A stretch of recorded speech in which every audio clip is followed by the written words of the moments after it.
King Ghidorah, the three-headed terror from space, has long been revered for its imposing appearance, alpha status amongst the kaiju, but most importantly, for the legendary rivalry that it shares with Godzilla, the king of the monsters.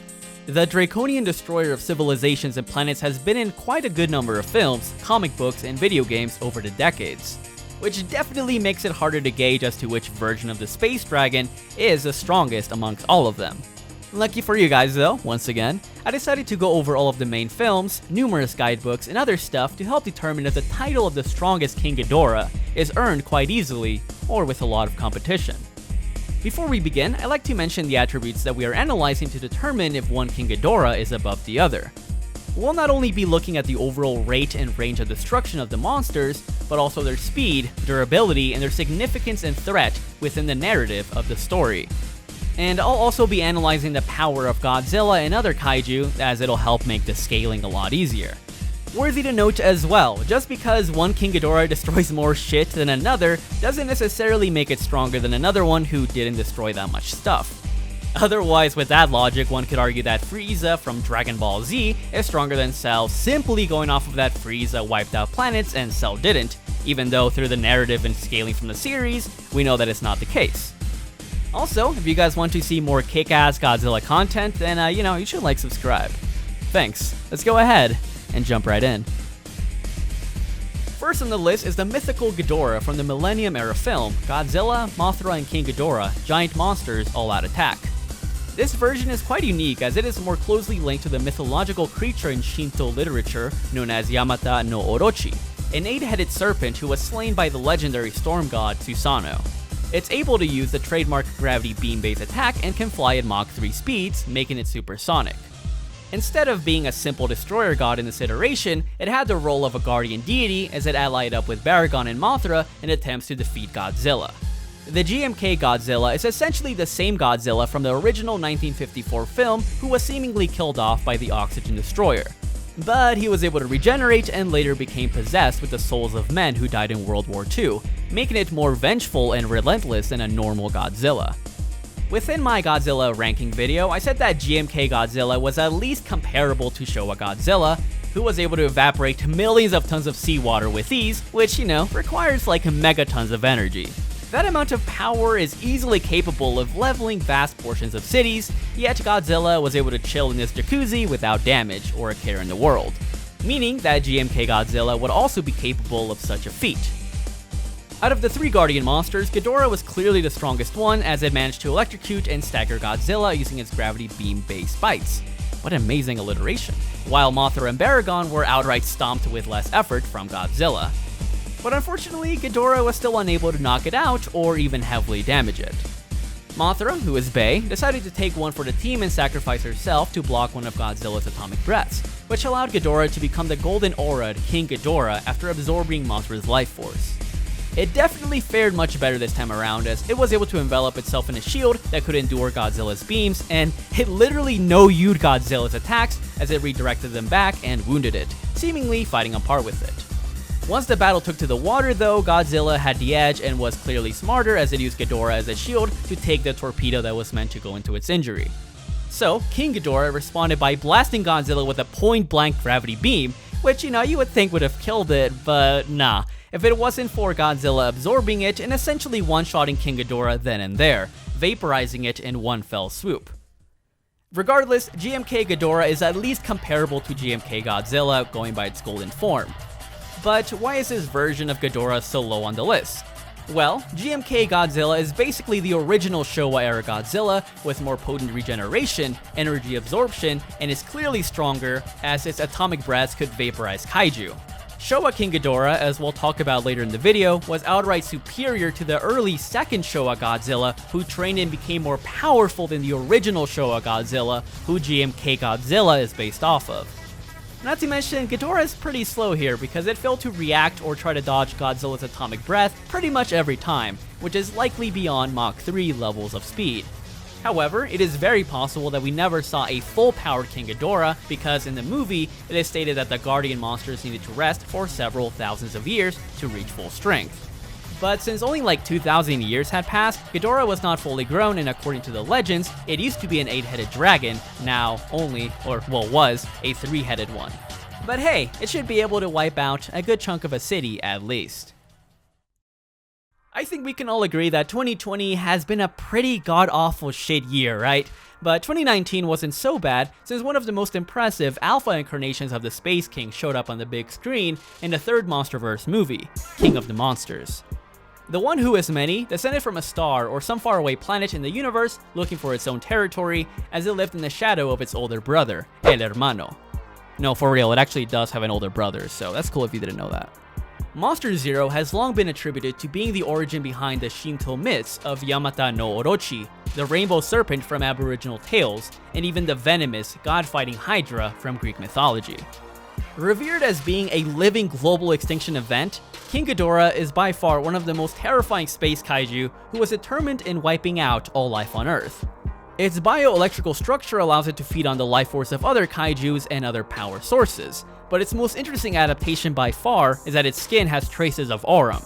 This allows it to conduct electrical currents and heat water vapor in the air to such high levels that it can create a Category 6 hurricane just by flying, making it an extreme threat to the biosphere of the Earth. And of course, it is equipped with a trademark gravity beams, which gave Godzilla a lot of trouble. Through unspecified means, Godzilla was able to defeat King Ghidorah in ancient Antarctica, more than likely with help, which left it entombed for thousands of years until Monarch released it. Really good going, guys. Holy shit. He was definitely not a pushover, as he managed to overwhelm Godzilla, giving it far more difficulty than the Mutos ever did, as it even managed to react to his atomic breath. Man, I'm finna whip this hoe. It could withstand that alongside multiple strikes from Godzilla, even though Big G's physical strikes are powerful enough to heavily damage and basically one-shot country-level kaiju such as the male Muto, who got slammed with such force that it got impaled on a nearby building. Godzilla, even in its early and weaker days, was able to survive in close proximity to a massive meteor attributed to causing the Permian mass extinction in the comic Godzilla Awakening. This is pretty insane, since this meteor impact would have easily released far more energy than one of the most destructive mass disasters in our recent history, the 2004 Indian earthquake and tsunami, which on its own was already like thousands of atomic bombs being released at once. After, slapping Godzilla in their first encounter, Ghidorah then later fought against a supersonic speed Rodan and overwhelmed him in aerial combat. Rodan on his own is pretty strong, since just by flying, it can level cities, create hurricane-level winds, and cause volcanoes to erupt, releasing megatons of volcanic ash in the process.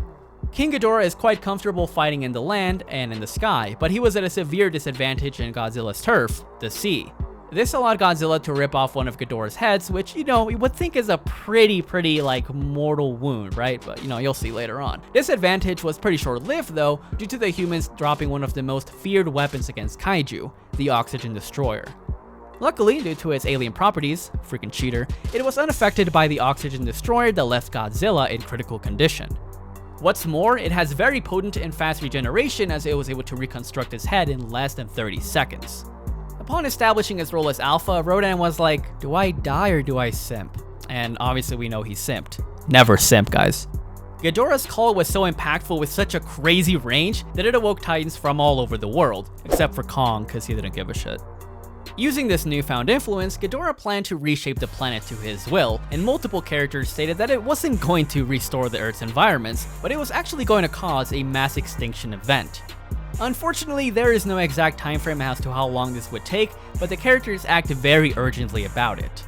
This mass extinction threat is quite consistent, since Jinshin Mushi, aka Muto Prime, the mother of the Mutos that Godzilla almost got boloed by, was also stated to being able to create a mass extinction event.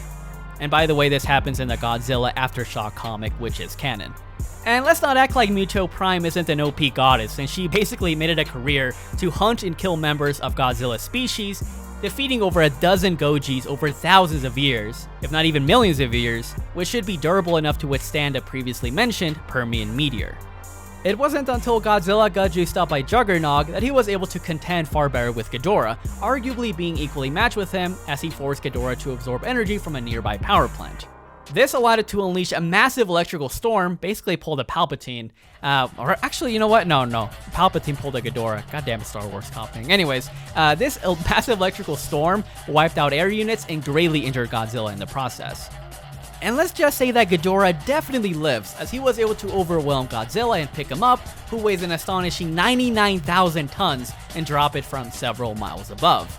Sensing this great danger to the Earth, Mothra, once again to his bay and, pretty much clutches up when she needs to, decided to sacrifice herself and give her life force to Godzilla, which gave it enough of an amp to completely overwhelm Ghidorah and blast its body apart. So this casual Country Plus level Godzilla had to not get 1, but 2 amps to defeat Ghidorah, and even then it wasn't able to one-shot it because it managed to survive 2 blast waves. And Godzilla had so much beef with Ghidorah that to finish it off in the most dramatic and brutal fashion, it decided to eat its head as it was charging an atomic breath inside of its throat. So, that's like pretty like metal if you ask me. We'll more than likely see Ghidorah return in future films, and to be honest, its career is still young, so cut it some slack I guess, but it's by far one of the most badass incarnations of the three-headed savage. But it is the largest King Ghidorah in the live-action films, and it has a lot more dexterity with its wings because it can walk on them, but here is why it is solo on the list. For one, we don't get a time frame as to how long this, reshaping process would take. I mean, it could be weeks, months, years, who knows, right? 2, it wasn't going to be its own feat because it was gonna get the help of other titans to do it. And 3, its speed is pretty mediocre. Before you start typing your rage comments telling me how I'm dumb or something worse, obviously, you gotta wait, okay? You gotta hold on because let me unveil to you the truth behind the next Ghidorah on the list. Next, we have the OG, the legendary King Ghidorah from the Showa era, who portrayed excellently just what it means to be a force of destruction. He can create hurricane-level winds by simply flapping its powerful wings, and of course, it has a trademark gravity beams which it can fire from its 3 heads that are at least within the supersonic and hypersonic ranges, as it can track and hit beings like Rodan, who can fly at Mach 5 speeds. Its average travel speed within the Earth's atmosphere is about Mach 3, but in space, it's no slug, as it's able to reach Mach 400 in its space voyaging form. But in actuality, it is far faster than that, as I'll explain later. He can absorb cosmic rays, has an anti-gravity generator in his body, and although not showcased in the movies, he does have poison gas that he can release from his tail. One of his most iconic features are his horns, which it uses to detect star systems that have life on them, which brings us to the spicier side of the dragon's power. Ghidorah is not only one of Godzilla's biggest rivals, but it could have devastated the Earth just as easily, if not much easier, and faster than the Monsterverse Ghidorah, and there's quite a lot to prove this. In its debut movie, Ghidorah the Three-Headed Monster, it is repeatedly mentioned to being an imminent threat to the Earth. The Godzilla Compendium and other guides have consistently mentioned that King Ghidorah is known as a planet destroyer, has life-wiped numerous planets before, and put the Earth in so much peril that if the combined might of Godzilla, Mothra, and Rodan didn't stop it, the Earth would have been GG'd. And that is just the beginning. The princess of the former Venusian civilization stated that King Ghidorah destroyed her people and life-wiped the entire planet within a day. Additionally, the TV magazine Godzilla Picture Book mentions that Ghidorah wiped out Venus in quote-unquote no time using solar strike waves. Previously, I erroneously mentioned that there wasn't a time frame given to this feat, so I apologize for missing this, fellas. But going by this information, how strong is King Ghidorah at baseline? Well, we'll assume that Ghidorah life-wiped the entire surface area of the planet Venus within a day. Venus' surface area is relative, but slightly less than that of the Earth, being about 460 million square kilometers. If it raised its surface area within a day, it means that it must have destroyed about 19 million square kilometers every hour, or about 319,000 square kilometers every minute, making Ghidorah capable of razing the vast majority of US states in most countries like England, Ecuador, and Italy every minute. It's also not clear if she meant a typical Venusian day, which according to NASA and other sources is equivalent to over 240 Earth days, which would vastly decrease King Ghidorah's destructive potency and rate of destruction, but ideally, it doesn't really make that much sense for it to take that long, especially when one of the guides says that it basically took no time at all. So King Ghidorah in durability and attack potency is at least within the large state to small country levels off the bat. That is pretty damn impressive, but it is still fishy. For example, it's consistently taken several hours for monsters to level cities, and even then it wasn't in one shot, and they couldn't even destroy the whole thing. Yet, even the first Showa Godzilla could easily wipe out good chunks of cities, since its atomic breath could release dozens of times the power of the little boy nuke. Not to mention that Godzilla and other monsters who scale from him have casual megaton range punches and have multiplier-based attacks, which have been stated in the guides as well, like with King Caesar, who Godzilla scales from. But then again, they've shown higher scale feats like large craters and even planets being destroyed, like in the Zone Fighter TV series, which is canon to the Showa era. It's also very weird because in the Rebirth film, which takes place after the first two Ghidorah films, both Mothra and Godzilla, who should be a lot stronger during this time, were concerned with an island-wide explosion, as it was implied that it could have heavily hurt if not killed them outright. So you can form your opinion on what seems to be the most consistent, but still, we can't just ignore the narrative urgency regarding the heroes having to stop Ghidorah ASAP. The first King Ghidorah was so powerful that Mothra's idea to defeat it was, simply put, teamwork. The monsters, Godzilla and Rodan, refused to help at first because they didn't want to help the humans. But then again, if they didn't stop Ghidorah, their lives and their ecosystems were in peril as well. As powerful as Godzilla is, he realized that Mothra was right, so they decided to gang up on Ghidorah and try to hold them down from multiple directions, but Ghidorah wasn't having that shit, so it knocked them off pretty easily. To defeat it, Mothra took lessons from Obi-Wan and got on top of Rodan to fire Silk from the high ground to stop King Ghidorah, while Godzilla held it by its tail. Godzilla also used like some rock throwing jutsu numerous times at King Ghidorah, and it seemed to work since, he flew away, seemingly never to be seen again, but little did they know he would come back.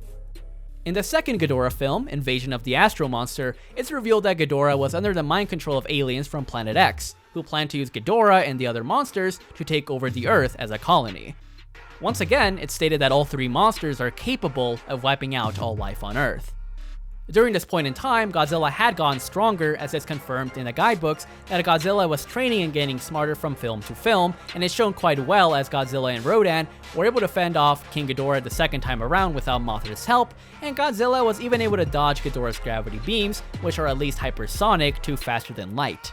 Although Ghidorah was pretty strong, he was still overwhelmed by the two kaijus working together as they pounced him off a cliff. Defeated, the Golden Terror decided to dip into outer space, where it would become more powerful and return to the Earth decades later. Many people may not know this, but there isn't just one King Ghidorah in the Showa era, there's actually two. The second one, who was confirmed to be weaker and slower than the first one, appeared in the Godzilla vs. Gigan movie, there we go, I pronounced it correctly, leave me alone, and in the Zone Fighter TV series, where it has pretty dope feats. In episode 5, King Ghidorah was able to absorb vast amounts of solar energy using a dark prism to feed itself and drain the power of the Zone Fighters in the process. In just 1 second, the sun releases roughly 400 septillion joules of energy, which is more than enough to wipe out countries and even continents. Since the sun was literally dimming, it means that Ghidorah was absorbing way more energy than that, which if anything gives more credibility to the original King Ghidorah being able to life wipe Venus in a day. This Ghidorah was able to use zero gravity to keep many cars suspended in midair. It has high speed regeneration, as it seemed fine after getting its neck snapped numerous times, and it was also able to keep up and react to Zone Fighter in combat, who was able to fly from Venus to the Earth in less than a minute, giving it combat speed and reaction times of 2.2 times the speed of light. These faster than light combat speeds are quite consistent, since we have seen Godzilla and other monsters reacting to or firing these beam-based attacks, which have been confirmed in the guidebooks to being light-based. Remember the Mach 400 figure that was given for King Ghidorah's travel speed in space? Well, that's actually just utter disgusting downplay. It's far beyond that, since Ghidorah's space form was comparable to the speed of Gigan's space form, which has been able to travel from Space Nebula M to the Earth within a few minutes, and in another case, within a few hours. We don't know where Space Nebula M is, but to estimate, I'll use the Helix Nebula, the closest nebula to the Earth, being 650 light-years away, and the M1 Nebula, which is 6,500 light-years away.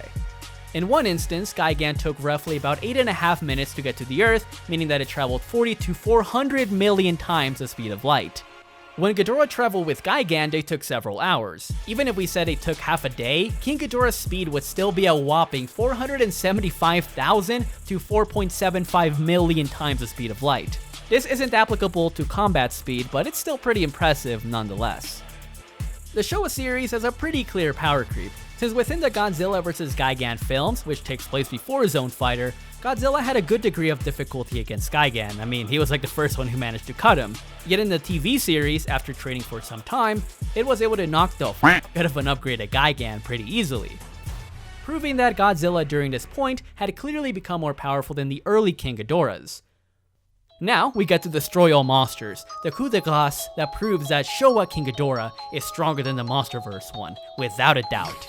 This film, although it was released early on within the Showa era, is actually the last film chronologically speaking, as it is set in the very late 1990s, 1999 to be exact. Meaning that it takes place several decades after the initial King Ghidorah battles, and boy, did it get strong AF over that time. The monsters try to overwhelm Ghidorah as quickly as possible using brute strength and silk, but Ghidorah didn't make it easy as he got them to back off and reassess their angle of attack.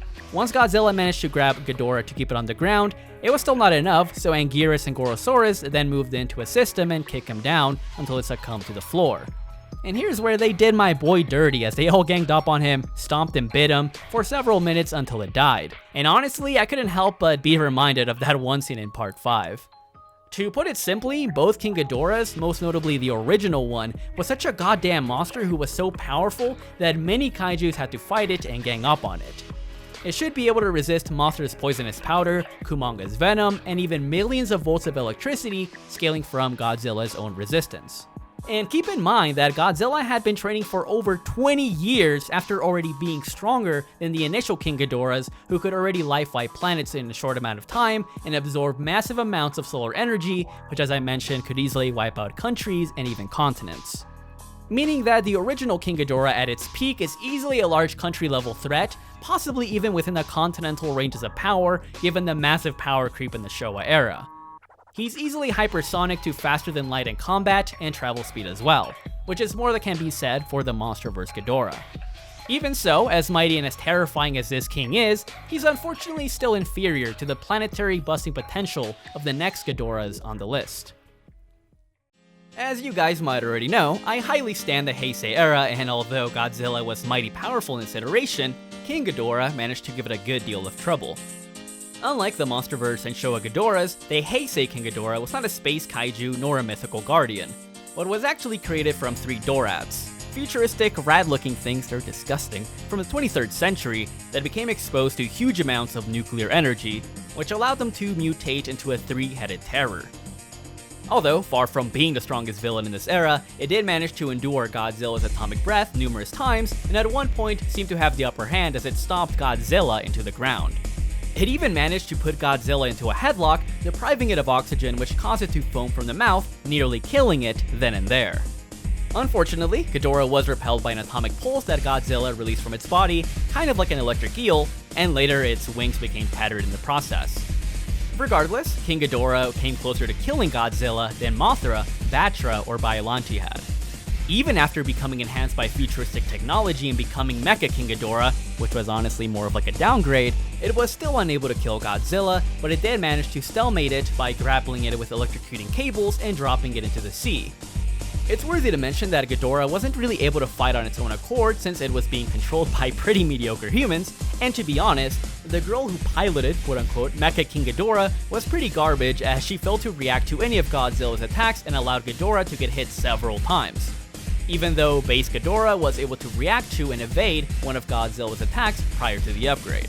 It more than likely had to do with the added weight, and I mean the middle head was taken out, so that would definitely affect its combat capabilities. Baseline, King Ghidorah's speed is Mach 3, while in its mecha state, it could reach Mach 4.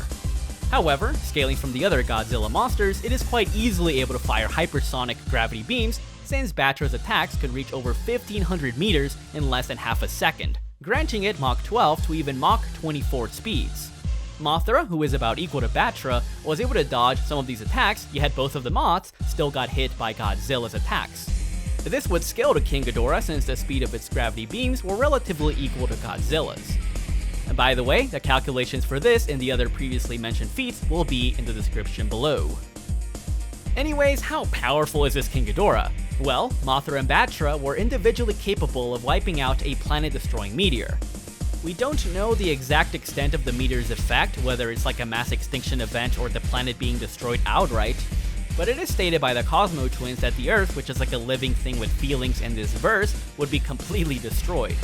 Not to mention that Mothra is also stated as being able to physically divert this massive meteor. Godzilla did get unquantifiably stronger after its battle with King Ghidorah, but neither Mothra nor Batra were able to damage it or come close to us killing it like Ghidorah had. This will be important later on, and although the Rebirth of Mothra trilogy is not canon to the Heisei Godzilla series, there is planetary scaling in that as well, and quite frankly, going by the power creep in the Heisei series, these monsters being planetary has legitimacy since later enemies, like Space Godzilla and Destroya, easily reach star levels of power since Space Godzilla, in the lore and in the movie and in other works, is stated to have absorbed energy from an exploding star, and Destroya was massively more powerful than that. It's very consistent since Space Godzilla was stated to being able to wipe out the Earth, and granted, the Heisei manga adapts the movie events differently and is a different canon, but it is stated there as well that Space Godzilla had wiped out numerous planets beforehand. So, what I'm trying to say here is that whether you talk about the movies or the manga, it is very consistent within the narrative that, hey, these monsters have planetary busting potential. I will say though, I don't think that Heisei King Ghidorah is like that far above Showa King Ghidorah, because that one is also like a planetary threat. Not to mention he is much faster in combat, has vastly more experience, has actually life-wiped planets before, and narratively speaking it was a huge threat that all of these monsters had to gang up on it, even though they had trained for decades. However, going by the power creep that we see in the Heisei era, and by how Ghidorah has more planetary busting potential, that is why I would give it the slight edge over Showa Ghidorah. To be honest, the next 3 Ghidorahs on this list are at least comparable to Heisei King Ghidorah, as simply put, all of them have planetary scaling, and as a result, makes the ranking a lot more difficult. But the reason they rank higher are because they have better abilities, have more experience, and are able to fight independently from anyone's control. We'll go over Des Ghidorah and Edgy Ghidorah, Grand King Ghidorah, who laid waste to the dinosaurs, rest in peace, and Kaiser Ghidorah, from the over-the-top movie, Final Wars. Let's begin with my favorite one, Des Ghidorah, the first enemy in the Rebirth of Mothra trilogy, who is also known as Death Ghidorah for its Galactus-like ability to absorb the energy of planets in their entirety. In place of gravity beams, Des Ghidorah can fire crimson energy balls, and like a dragon it can also spit fire. Its wings can create hurricane-level winds, and it can even cause fissures in the earth to unleash magma from below. Something quite unique to him is that he can unleash a shock pulse, kind of like an electric eel, and fellas, to be honest, it has like the coolest roar of all time. If this doesn't sound like death, I don't know what does. It is by far one of the fastest versions of Ghidorah out there, with its in-atmosphere travel and combat speed being Mach 23, aka High Hypersonic. According to the movie and the Rebirth of Mothra Super Complete works, Des Ghidorah had absorbed the energy of numerous planets before it arrived in our solar system to dry up Mars and turn it into a red desert. Granted, there is no time frame, but we do know that Des Ghidorah's body is at least able to maintain planetary, arguably multiplanetary, ranges of energy. It was seen as a very big threat that not one, not two, but many Mothras alongside their Elias companions, which feed them power, had to come fight it. We don't get specifications as to how the battle went down, but Des Ghidorah did manage to wipe out nearly all of the Mothras and the Elias civilization, and he also played a part in extinguishing the dinosaurs. And you know what the crazier part of this is? They couldn't even kill it, so they had to seal it away. What's like the last time you heard of a kaiju being so powerful that they had to seal it away? Come on. One of its most notable features is that it can passively absorb the energy from plants, living beings, and as a result, can absorb the life-supporting properties of the air itself. Like the Monsterverse Ghidorah, it was also able to create a large storm just by existing. But unfortunately, its power was clearly nerfed in the movie. How? Well, Des Ghidorah was drained of nearly all of its energy when it was sealed away, and it had to absorb the energy of thousands of kilometers of forest just to be able to fly. So it clearly didn't have planetary ranges of energy in its battle with Mothra Leo. Mothra Leo, also known as the new Mothra, is a stronger than normal Mothra who was able to defeat Des Ghidorah without much effort after it was able to absorb energy from a tree that was tens of thousands of years old. Although Leo was able to dodge many of its attacks, it realized that it had to stop Des Ghidorah as quickly as possible, as it spammed the hell out of it with energy attacks and seemingly even took some lessons from Byakuya, as it did some Senbon Zakura Kagayoshi type shit, as it split itself into many miniature moths to further damage it. And hell, even after unleashing all that energy, it was still not dead, so they had to seal it away. Which brings me to an interesting theory that either Ghidorah is much harder to kill than a typical Ghidorah, or is effectively immortal. Regardless, Ghidorah in its prime was a very dangerous being. And next up we have the Grand King Ghidorah, who also played a part in wiping out the dinosaurs and gave Mothra Leo quite a lot of trouble. Like the typical Ghidorahs, Grand King Ghidorah can fire gravity beams not only from its 3 heads, but also from its wings. But it is certainly far more dangerous due to its ability to teleport beings at will, control minds, especially those of pure heart, and due to the crazy plot elements that had to be brought into the table to defeat it. In the second Rebirth of Mothra film, which is not really that good, Mothra Leo had become Rainbow Mothra after merging with a water spirit, meaning that it became stronger than the Mothra who fought a depowered Ghidorah. Yet even with this amp and more experience, it still got utterly smacked around by King Ghidorah, as it managed to hit it with its gravity beams, despite the fact that Mothra Leo is capable of reaching up to Mach 85 speeds in base, making it soundly even faster than Ghidorah, as it could even manipulate the light from Mothra Leo's attacks. At that point, Mothra realized that he couldn't really do anything, as literally none of his attacks could even damage it, even though it had its Ilias companions to help it out. The crazier part about this King Ghidorah is that Mothra Leo literally had to do some Avengers Endgame type shit to try to defeat it. That's right, time travel. It had planned to encounter a younger Cretaceous-era Ghidorah and kill it in the past to prevent its assault in the present. It was indeed weaker, but he still gave Mothra a lot of trouble and nearly killed it. Remember how I mentioned earlier that the Ilias companions feed their respective Mothra power? Well, once it got its power back, it was able to weaken Ghidorah enough using its powder, which allowed it to carry and drop it into a volcano. Yeah, it unironically got killed by being thrown in a volcano, like no lie. Actually, not quite. Mothra had managed to kill it off, but due to its regeneration, Ghidorah was able to come back to life from just a chunk of its tail. And here is where we get to the even spicier part about this Ghidorah. Not only did Mothra have to travel back in time, but he also had to get yet another form called Armor Mothra, which it was able to obtain after healing and saving up energy for millions of years to finally encounter Ghidorah in the present, and then, and only then, was it able to actually harm Ghidorah and kill it once and for all. Seeing as how it scales well above a Rainbow Mothra and Ghidorah, possibly even in its prime, it should be at least Planet Plus, arguably making it the strongest Ghidorah of the 3 going off of raw power. Alrighty, now we get to the Emperor himself, the final boss in the Millennium film, Final Wars, of course being Monster X, also known as Kaiser Ghidorah, the Emperor who is crowned above a king. Taking place in the future, the Godzilla in this film was easily able to defeat many kaijus even at the same time, with Zilla, Gigan, and others being one-shotted by its atomic breath, and even a combined assault from 3 kaijus wasn't enough to catch Godzilla off guard, much less damage it. It's a Godzilla that had mastered its tactics and is arguably one of the most experienced Godzillas out there, but even with its massive power and experience, it still had a good deal of trouble with Monster X. Monster X was so powerful that it was able to match Godzilla's physical prowess and could even tank a point-blank atomic blast without any repercussions. Its gravity beams are at least capable of reaching high supersonic to hypersonic speeds, as it could travel hundreds of meters in a fraction of a second, which managed to put Godzilla on his knees. He's quite intelligent as he managed to redirect Godzilla's atomic breath at the Zillion warship, but even with its impressive agility and physical strength, it realized that it was not powerful enough to kill Godzilla, as they were pretty much equally matched, as showcased by their beam clash, cancelling each other's out. To try and overpower the atomic beast, Monster X underwent through his dynamic metamorphosis into Kaiser Ghidorah, where he bears a striking resemblance to a golden-scaled Ghidorah. With this newfound anime transformation, he easily overpowered Godzilla's atomic breath and threw him around like a ragdoll using his anti-gravity beam. It even managed to bite and lift Godzilla, nearly killing it while absorbing its life force, which pushed the humans and mutants to help it out.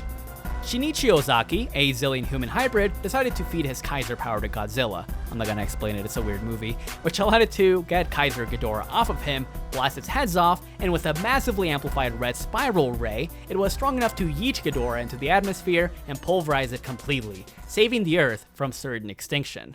Here we have yet another planetary, potentially planetary plus level Ghidorah, albeit with some uncertainty. At the beginning of the film, the Zillion stated that a gigantic Gorath asteroid would crash into the Earth and shatter it, easily granting it planetary levels of power going off of that, but it turned out to be nothing more than a big bamboozle. The asteroid was actually a transport vessel for Monster X, and it was clearly much smaller, but the reason I believe it is still within the continental to planetary ranges of power is because Godzilla still saw it as a massively dangerous object, as it had to brace itself and charge up enough energy to fire off a blue spiral ray to destroy it, which is stronger than a typical atomic ray. Not to mention, it's also stated by the humans that Godzilla was powerful enough to wipe out the world. And granted, it's not really specific enough, and honestly, the planetary scaling for Kaiser Ghidorah is not as clear-cut as it is with the other two Ghidorahs. I typically don't like using outside author statements or promotional information for this kind of stuff, especially when it comes to comparing different iterations of characters that are clearly not within the same continuity, but seeing as how comparable these Ghidorahs are, an argument can be made for Kaiser Ghidorah being the strongest one of the three, going off of the guidebooks and promotional information, which if you want to accept it, all the power to you. For one, the theater program book for Final Wars states that canonically speaking, Kaiser Ghidorah is the strongest amongst the Ghidorah group. 2, the All Toho Monsters pictorial book, which includes information about the Showa, Heisei Millennium monsters, states that Kaiser Ghidorah was the strongest of the combined monsters and is a tyrant amongst the kaiju. On top of that, the Godzilla All-Movie DVD Collector's Box calls it Uchu Saikyo Kaiju, the universe's strongest monster. So if you want to go off of that, alongside the mentality that, oh, Kaiser Ghidorah is like the final boss, and that it is an emperor beyond the king, then it can be argued to being the strongest King Ghidorah within the live-action films. However, if I had to pick one of the three that had the most credibility, I say that Grand King Ghidorah is the strongest Ghidorah in the live-action films, since it has more solid planetary scaling, is much faster than Kaiser Ghidorah, has crazier abilities, and Mothra Leo not only had to time travel, but get a new form to defeat it. And narratively speaking, Mothra Leo is supposed to be like one of the strongest forms of Mothra out there, so there's that too. But guys, seriously, can we like all at least agree with the 110% objective fact that Des Ghidorah sounds the coolest? Like, come on.